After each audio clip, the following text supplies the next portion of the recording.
அகிலத்திரட்ட அந்த உள்ளன்போடு படித்து, அதுல என்ன சொல்ல வருகிறார் என்கிற அந்த மேலான நிலையை நாம் உணர்ந்து, அதன்படி நம்முடைய வாழ்வை நாம் அமைத்துக் கொள்வதில் தான் அகிலத்திரட்டு படிப்பதற்கான முழு பலன் நமக்கு கிடைக்கும்.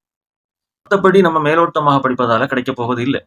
இப்போ ஐயா அழகா சொல்லுவாரு, "முன்னாள் மொழிந்த முறைநூற் படியாலே நாரணரும் வந்து நடத்தும் வளமை தன்னை காரணமாய் எழுதிக் கதையாய் படித்தோர்க்கு ஒய்யாரமாக உள்வினை நோய் தீருமென்று ஐயாவும் இக்கதையை அருளுகிறார் என்போரே." இங்க அழகா சொல்றாரு, ஒய்யாரமாக ரொம்ப எளிதாக நம்முடைய கர்ம கடுவினையை நாம் கடந்து செல்லலாம் என்பது அதில் சொல்லப்படுகிறது.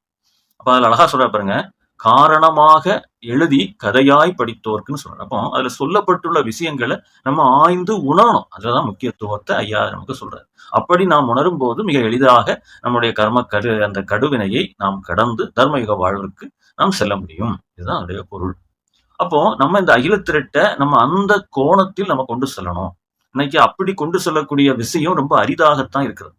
இன்னைக்கு அகிலத்திரட்டு ஏடு வாசிப்பு திருக்கோவில்கள்ல 17 நாட்கள், 10 நாட்கள், 14 நாட்கள்னு விதவிதமா நம்ம நடத்துறோம்.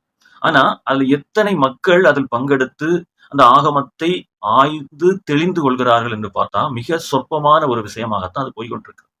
மத்தபடி அலங்காரம் எல்லாம் நல்லா பண்றோம். வருஷா வருஷம் நம்ம அந்த கோவில் திருவிழாக்கு செலவு பண்ணக்கூடிய பட்ஜெட் தொகை கூடிக்கிட்டே போகுது. எல்லாம் சரி. ஆனா அகிலத்திரட்டை ஆய்ந்து உணர்ந்து படிக்கக்கூடிய தன்மை உயர்ந்து கொண்டு வருகிறதா என்றால், அது ரொம்ப ஒரு மிகப்பெரிய ஒரு கேள்விக்குறியாக இருக்கிறது. அப்ப இதுல இருந்து நம்ம மீண்டு வரணும். அதான் நான் சொல்றேன்னா, ஒரு அறம் சார்ந்த ஆன்மீகத்தை நம்ம கொண்டு வரணும். இன்னைக்கு சும்மா ஐயாவுக்கு பூ போடுறதுனால, ஐயாவுக்கு நெறைய சீரியல் பல்ப் போடுறது, திருவிளக்குகள நம்ம பண்றது, அலங்காரங்கள் செய்வது. அப்படி நம்ம செய்வதனால, நம்மளுடைய கலிமாய இருள் அகலுமான்னு கேட்டா கண்டிப்பாக அருளாது. அது ஐயாவே நெறைய இடத்துல சொல்லிட்டாரு. ஆனா அதுக்குத்தான் நம்ம என்ன பண்றோம்? அதிகமான செலவுகள நம்ம செய்றோம். அப்ப அது ஒரு அறம் சார்ந்த ஒரு ஆன்மீகம் கிடையாது. அது ஒரு பகட்டான ஒரு ஆன்மீகம். அந்த பகட்டோடு நாம் செய்யக்கூடிய அந்த ஆன்மீகத்தினுடைய பலனும் என்ன பண்ணுகிறது? நின்று விடுகிறது.